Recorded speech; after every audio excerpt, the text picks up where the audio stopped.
Ladies and gentlemen, welcome back to The Truth. I'm your host, the one you love the most, Niall Heston, back with a brand new episode here on The Truth. Back once again with my brother, Lucas Heston. Lucas, how are you doing today? You got a big Iowa-Oregon game to catch later in Iowa City. Yeah, I'm good. Got baseball tomorrow. Yeah, we got that Iowa game tonight. What do you mean Hopefully we we got can. baseball tomorrow? Like Iowa Cubs. baseball? No, spring training starts tomorrow. Cubs Dodgers. Oh, did I will not be know that. tuning in. Get some early views on who's good, who's bad. But yeah, I'm excited for the big game tonight. Hopefully we can pull off a win. Do we have a chance to make the tournament? NCAA. Yes. I mean, if we win out, but I doubt we'll win out. Yeah, it's probably not going to happen, huh? Well, that's disappointing. I think, to be fair, Iowa doesn't deserve to make the tournament because we can't play defense. That's a conversation for a different day. But yeah. So, anyways, that's where Lucas is going to be jotting off to. But anyways, today we are going to be doing our three avoids for the first base position. Obviously, the last three episodes we did starting pitcher, relief pitcher, and catcher. Today we are going to do first baseman. So we have six total, three from each of us that we are avoiding. Who is the first baseman you are avoiding and why? Yeah, first guy for me, Paul Goldschmidt. I'd say like in this whole list, he's the guy I'm the lowest on. I think he's just going to be a bigger bust than like Dolly Parton. But I mean, the last 2 years he just has not been good, or at least I didn't think so. Then I looked at his stats. I mean, he hit 22 bombs, 65 RBIs, 245 average, 700 OPS. It doesn't really stick out, but I don't. It's just something about him. I don't know.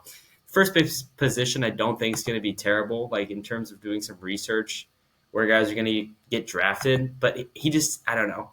It seems like he's a guy that's. I'm just surprised he got like 11 steals. I just think his career is over. I mean, respectfully to him, I know he's not listening, but he had a decent season, 600 at bats. But I think he's kind of reaching the point in his career that, like, I mean, I think he was drafted in like 2009, so he's been around for like nearly 15 years in baseball, and I feel like a lot of guys in the end of their career sign with the Yankees and it just doesn't go well, and especially like in that lineup, I don't know how much time he's going to get in terms of in the lineup and RBI positions. I just don't think he's going to be that big of a role player. Yeah, Paul Goldschmidt is definitely an interesting one. Obviously, just an interesting player in of itself.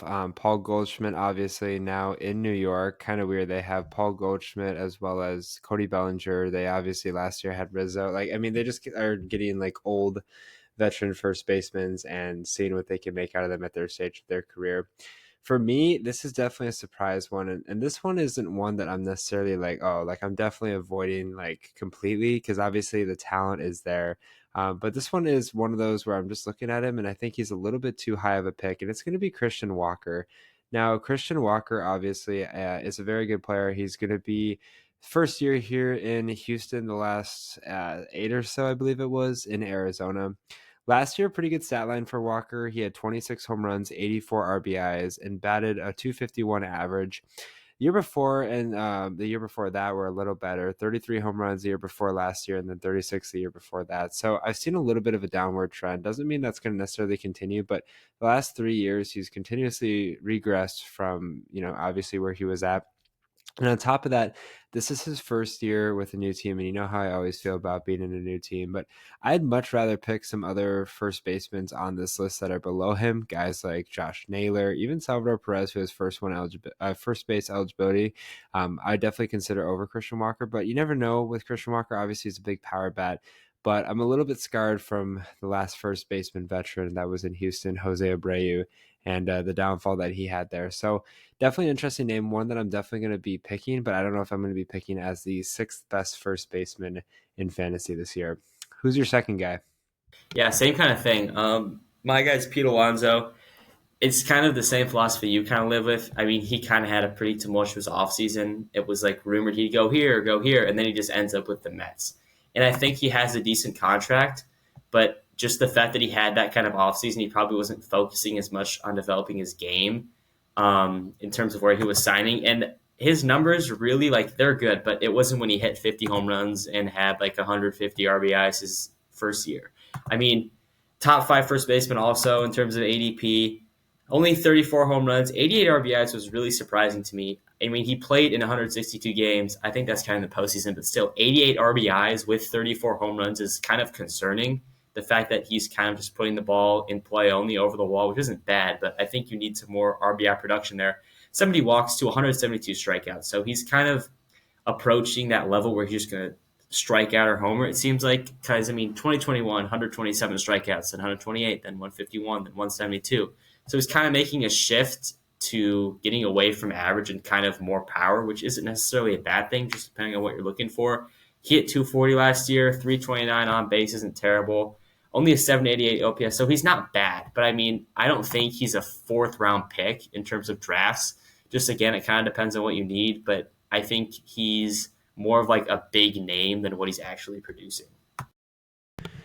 I'm on a little bit of the flip side with that. Like I'm a huge Pete Alonso fan. Like I've always been a Pete Alonso fan. Like he's one of those guys that I'm always trying to snag, just because more so. I think as you put up a good point, like his name, like obviously he's got like the power, he's got the juice. But last year I definitely was a little bit disappointed in Pete Alonso, and he waited a little bit to sign with the Mets as well. So definitely is a guy that I think a lot of people are not necessarily fading, because he's still going to have the talent there, but is he going to reach those numbers that he had a little bit early on in his career? That's, I think, a big question mark as well, especially for his ADP right now.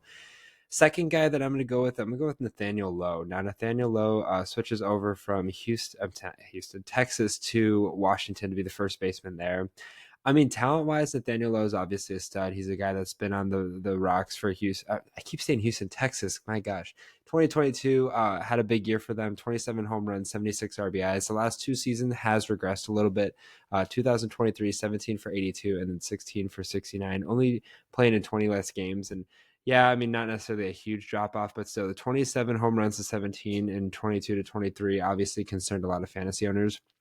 On top of that, he's going to Washington now, and obviously Washington isn't the premier level of a top-tier team. Like, they got some young studs, obviously, and they got some question marks as well. But I think the biggest thing is where he's going to hit in the lineup. It's going to be a little bit tougher to get runs in, as it would be in Texas with guys like Simeon, Seager, like a really good lineup as a whole.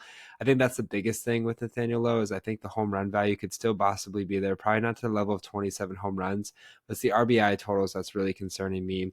Just because, again, Washington isn't the level of Texas, but his average, dropped from 302 in 2022 to 265. So a little bit of a drop off there, actually a pretty decent drop off there, but still 265 I'm feeling comfortable with. It's the RBIs and maybe I wouldn't say lackluster opportunity for home runs or run producing, but a lot less value than he would there. But if he was in Texas, I think I would like his ADP and where he's at. But right now in Washington, I'm not too optimistic. Okay, and then your final first baseman. Yeah, final guy for me. Also a Yankee first baseman, Cody Bellinger. We mentioned him a little bit, but to me, one of the biggest questions is just like the question marks I have for him. They have Paul Goldschmidt at first, and maybe they're going to do a platoon situation, but again, that takes playing time away from Bellinger. And he's kind of the same kind of thing as Alonso. I think he's a really big name. After he was terrible in his last season in LA, was great for the Cubs, but I was a little surprised to see he only played in 130 games the past two seasons, which isn't terrible. But I've seen some places that he's a top 10 first baseman. I just don't believe it. The good thing with him is positional flexibility. He'll be your first base eligible, right field, center field. He'll maybe get you DH if you have that in your league. But to me, just the fact that he's going to a place in New York that, yeah, it has a short porch, that'll be great. But how much will he be playing? And even going to a new environment, like it's the first year of a new contract, and he kind of just got dumped from the Cubs for Cody Poteet. Like it just kind of seems like the Cubs kind of want to get rid of him. And I just think that he's kind of, again, similar kind of thing as Goldschmidt. He's been around a decent amount of years, and I think he kind of is going to have to see if he can really prove himself again, as he did in 2023 when he hit 26 home runs. Only 18 last year and 78 RBIs, but again, only played in 130 games, 500 at-bats, which doesn't sound like, oh, that's terrible, but I think that he just has a lot of question marks for me, and I wouldn't, again, if he's like available late, I would pick him, but not to be a starting first baseman for my league. So for me, my final first baseman is going to be Rhys Hoskins. I know a lot of these guys, and especially when we get to certain position values, like obviously some guys play in different positions. Like obviously some guys may be primarily a first baseman, but they might have third baseman eligibility, or vice versa. They might be a third baseman and first baseman eligibility. So for me, it's always kind of up in the air with that. But Rhys Hoskins, obviously, first year in Milwaukee last season, I wouldn't say it wasn't like necessarily too bad. The only thing that dipped was his batting average from Philadelphia. This last year in Philadelphia batted 246, and then last year, first year with Milwaukee, I should say, batted 214. Home run value was still there. I mean, 26 home runs to 82 RBIs, but especially early on, like didn't necessarily look completely comfortable there in Milwaukee. And again, Milwaukee's always an interesting situation. Like I feel like every year going into the year, like Milwaukee shouldn't be good, but they find a way to get it done year in and year out.